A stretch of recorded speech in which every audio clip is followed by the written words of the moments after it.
Anxiety disorders can stem from the malfunctioning of neurotransmitters and disruptions within cerebral networks. Transcranial magnetic stimulation, or TMS, particularly when guided by functional magnetic resonance imaging, or fMRI, offers a targeted approach to these issues.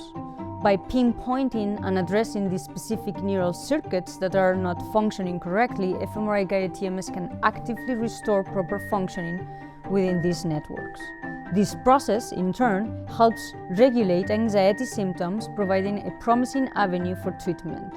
Through precise intervention, TMS holds the potential to influence and adjust the underlying neural mechanisms responsible for anxiety, offering hope for those seeking relief from its pervasive effects.